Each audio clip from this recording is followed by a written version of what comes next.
در هیچ نعمتی از نعمتهای خداوند ضرر وجود ندارد که بندگان خدا متضرر بشوند.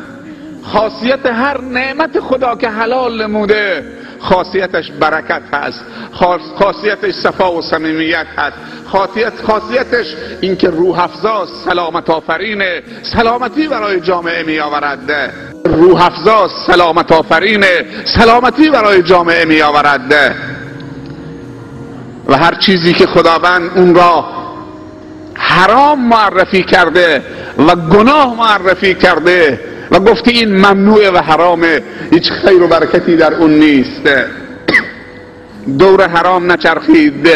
اگر خیری درش بود خدا تجویزش میکرد، پیامبر تأکید بر مباح بودنش میکرد، چون پیامبر خداوندش وصفی داده که یحل لهم الطیبات و یحرم علیهم الخبائث. یکی از ویژگی های پیامبر صلی الله علیه و سلم این که چیزهای طیب و پاک و بی‌ضرر برای امت خودش تجویز می کند، حلال می نماید، و چیزهای خبیث و پلید و نجس و مضر بر اونها ممنوع می کند.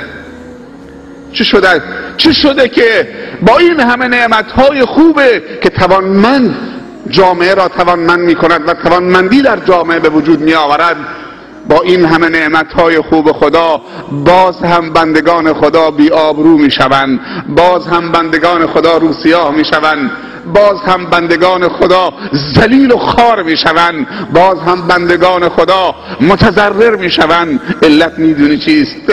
که ما پشت به نعمتهای خدا کردیم. چیزی که خدا ممنوع کرده کسی دیگه به ما میگه این حلاله، این بخور، این نشاط آوره، این سلامت آفرینه، این تو رو نشه میکنه، این تو رو عزت میبخشه.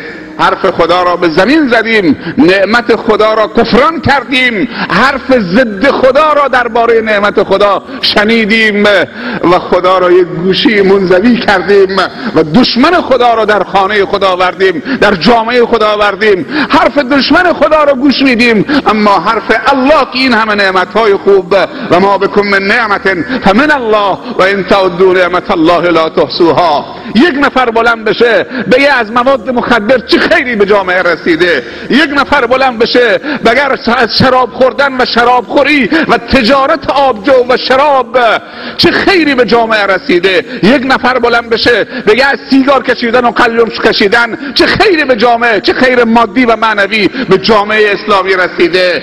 پولی که از راه حرام هم به دست بیاید، باور بکنید جز نابودی اون خانواده و فرزندانش و سرمایه های دنیا و آخرتش چیزی دیگر به همراه ندارد. چون خداوند خاصیت حرام را مضر بودن و نجس بودن و فاسد بودن قرار داده. هر چیزی که خدا گفته حرامه، به گفته علما یکی از این سه علت داره. هر حرامی یا نجسه و از نجاست کسی به طهارت نمیرسد، و هر چیزی که خدا گفته حرام علما میگویند یا ضرر محضه و از ضرر و زیان کسی توانمند نمی شود، و چیزی که خدا گفته حرامه بزرگان دین میگویند یا فساده و از فساد کسی به صلاح نمی رسد، کسی از کانال شراب به صلاح و تقوا نرسیده است.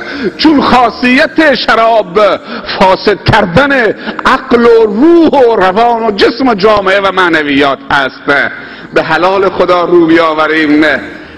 در حلال خدا کفایت هست برای من و تو و فرزندان من و تو و جامعه من و تو و دنیا و آخرت من و تو. خیری در حرام نیست.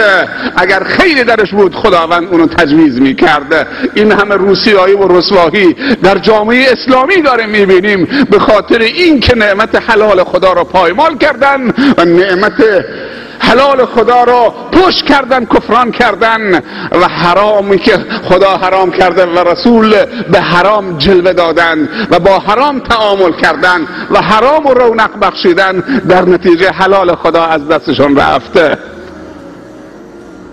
امروز مرغی که حلاله چیزی به اسم آنفلانزای مرغی پیدا شده.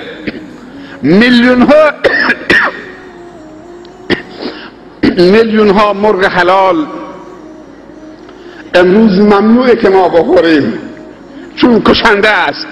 وقتی به حلال پشت میکنید خداوند همون حلالم بر تو حرام میکنه.